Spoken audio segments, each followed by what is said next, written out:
భారత్ను లేపేద్దాం. నమస్కారం ఫ్రెండ్స్. భారత్ చుట్టూ ఉన్న రెండు దేశాలు ఎప్పుడూ పెద్ద చర్చలోనే ఉంటాయి. ఒకటి పాకిస్తాన్, మరొకటి చైనా.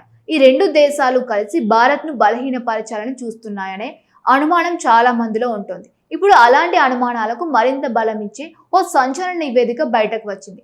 పాకిస్తాన్ భారత్ను ఎదుర్కోవాలంటే మాకు మరింత అణుశక్తి కావాలి అంటూ చైనాను రహస్యంగా సహాయం కోరిందట.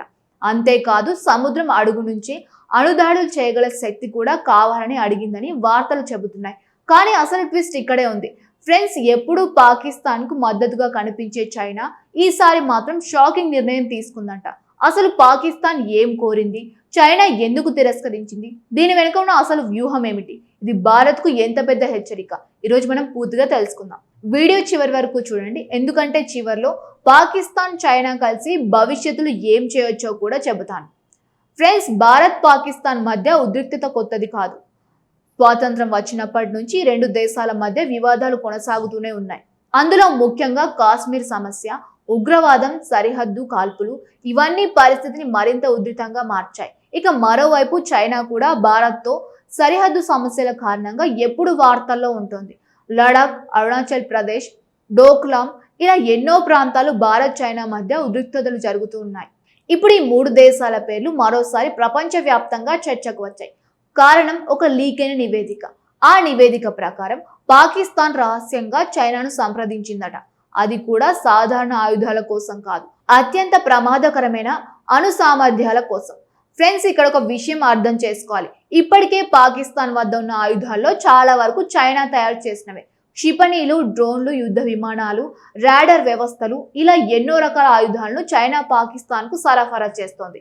కొన్ని నివేదికల ప్రకారం పాకిస్తాన్ వద్ద ఉన్న ఆయుధాల్లో 80% కంటే ఎక్కువ చైనా నుంచే వచ్చాయని చెబుతున్నారు. అంటే చైనా లేకుండా పాకిస్తాన్ సైనిక శక్తి ఊహించలేనంతగా మారిపోతుంది. ఇప్పుడు తాజాగా వచ్చిన నివేదిక మరింత సంచలనం సృష్టిస్తోంది. దాని ప్రకారం పాకిస్తాన్ చైనాను సముద్రం నుంచి అణుదాడులు చేయగల సామర్థ్యం కోసం సహాయం అడిగిందట. దీనినే సెకండ్ స్ట్రైక్ సామర్థ్యం అంటారు. ఇది చాలా కీలకమైన విషయం ఫ్రెండ్స్. ఒక దేశంపై ముందుగా అణుదాడి జరిగినా తిరిగి ప్రతిదాడి చేసే శక్తి ఉండాలి. అదే సెకండ్ స్ట్రైక్. ఇది సాధారణంగా అణు జలాంతర్ మార్గాల ద్వారా సాధ్యమవుతోంది. అంటే సముద్రం అడుగున దాక్కొని ఉండే జలాంతర్ మార్గాలు అవసరమైతే అణు క్షిపణులు ప్రయోగించగలవు. ఇవి కనిపెట్టడం చాలా కష్టం. అందుకే ప్రపంచంలో అణుశక్తి ఉన్న దేశాలు ఈ సామర్థ్యాన్ని చాలా కీలకంగా భావిస్తాయి. ఇప్పుడు భారత్ పరిస్థితి ఏమిటి అంటే, భారత్ ఇప్పటికే ఈ రంగంలో ముందంజలో ఉంది. మన దేశానికి ఐఎన్ఎస్ అరిహంత్ వంటి అణు జలాంతర్ మార్గాలు ఉన్నాయి. ఇవి భారత అణుయంత్రంలో కీలక భాగం. అంటే భూమి నుంచి, ఆకాశం నుంచి, సముద్రం నుంచి మూడు వైపులా అణుప్రతి దాడులు చేయగల సామర్థ్యం భారత్కి ఉంది. ఇదే ఇప్పుడు పాకిస్తాన్ భయపడుతోందని నిపుణులు చెబుతున్నారు. అందుకే పాకిస్తాన్ కూడా అలాంటి శక్తి కోసం ప్రయత్నిస్తోందట. కానీ అసలు ట్విస్ట్ ఇక్కడే ఉంది. పాకిస్తాన్ సహాయం అడిగినా చైనా ఈసారి వెనక్కి తగ్గిందట. అవును ఫ్రెండ్స్, లీక్ అయిన నివేదిక ప్రకారం చైనా ఈ అభ్యంతరాలను తిరస్కరించిందని చెబుతున్నారు. దీనికి కారణం ఏమిటి? ప్రపంచ అణు నియంత్రణ ఒప్పందాలు, అణు వ్యాప్తి నిరోధక నిబంధనలు ఇవి ఉల్లంఘించామని ప్రపంచం ఆరోపిస్తుందనే భయం చైనాకి ఉందట. ఎందుకంటే ఇప్పటికే చైనాపై ఎన్నో ఆరోపణలు ఉన్నాయి. ఇప్పుడు పాకిస్తాన్కు నేరుగా అణు సహాయం చేస్తే ప్రపంచ దేశాల ఒత్తిడి మరింత పెరిగే అవకాశం ఉంది. అందుకే చైనా ఈ విషయంలో జాగ్రత్తగా వ్యవహరించిందని చెబుతున్నారు. కానీ ఫ్రెండ్స్, ఇక్కడ చాలా మంది మరో అనుమానం వ్యక్తం చేస్తున్నారు. చైనా నిజంగానే తిరస్కరించిందా, లేక బయటకు అలా చెబుతూ రహస్యంగా సహాయం చేస్తోందా? ఎందుకంటే గతంలో కూడా చైనా పాకిస్తాన్ సంబంధాలపై ఇలాంటి అనుమానాలు వచ్చాయి. ఇద్దరి మధ్య సైనిక సహకారం చాలా బలంగా ఉంది. ఇక మరో సంచలన విషయం ఏమిటంటే, పాకిస్తాన్ చైనాకు ఒక పెద్ద ఆఫర్ ఇచ్చిందట. గద్వార్ పోర్ట్ ను శాశ్వత సైనిక స్థావరంగా ఉపయోగించుకోవచ్చని చెప్పిందట. ఫ్రెండ్స్, గద్వార్ పోర్ట్ చాలా కీలకమైన ప్రాంతం. ఇది అరేబియా సముద్రం దగ్గర ఉంది. ఈ పోర్ట్ ద్వారా హిందూ మహాసముద్రంపై పర్యవేక్షణ చాలా సులభమవుతోంది. చైనా అక్కడ శాశ్వత స్థావరం ఏర్పరచుకుంటే అది భారత్కు పెద్ద వ్యూహాత్మక సవాల్ అవుతుంది. ఎందుకంటే భారత నౌకాదళ కార్యకలాపాలపై చైనా మరింత దగ్గరగా నిఘా పెట్టే అవకాశం ఉంటుంది. ఇప్పుడు ప్రపంచ దేశాలు కూడా ఈ పరిణామాలను జాగ్రత్తగా గమనిస్తున్నాయి.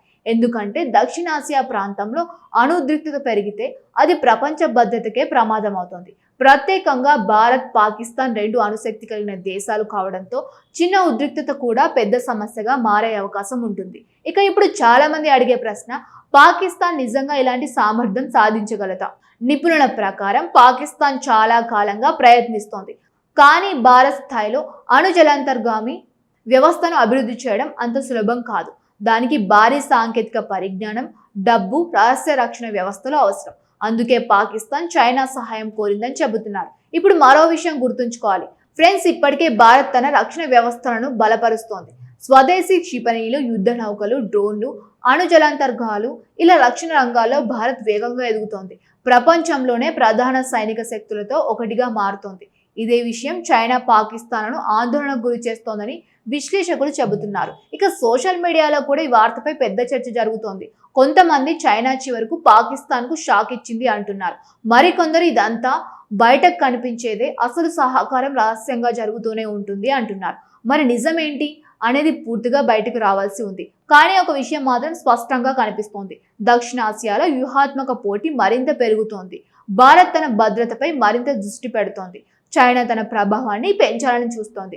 పాకిస్తాన్ మాత్రం భారత్ను ఎదుర్కొనేందుకు మరింత బలపడాలని ప్రయత్నిస్తోంది. ఇవి రాబోయే రోజుల్లో ఇంకా పెద్ద పరిణామాలకు దారితీయవచ్చు. మరి మీ అభిప్రాయం ఏంటి ఫ్రెండ్స్? చైనా నిజంగానే పాకిస్తాన్ కు సహాయం నిరాకరించిందా, లేక ప్రపంచ ఒత్తిడి కారణంగా బయటికి అలా చెబుతోందా? అలాగే భారత రక్షణ శక్తి ఇంకా ఎంత బలపడాలని మీరు అనుకుంటున్నారు? మీ అభిప్రాయాన్ని కామెంట్లో తప్పకుండా చెప్పండి. ఇలాంటి అంతర్జాతీయ రాజకీయాలు, రక్షణ రంగం, దేశ భద్రతకు సంబంధించిన ఆసక్తికర విషయాల కోసం మా ఛానల్ను వెంటనే సబ్స్క్రైబ్ చేయండి. వీడియో మీకు నచ్చితే లైక్ చేయండి, మీ ఫ్రెండ్స్తో షేర్ చేయండి.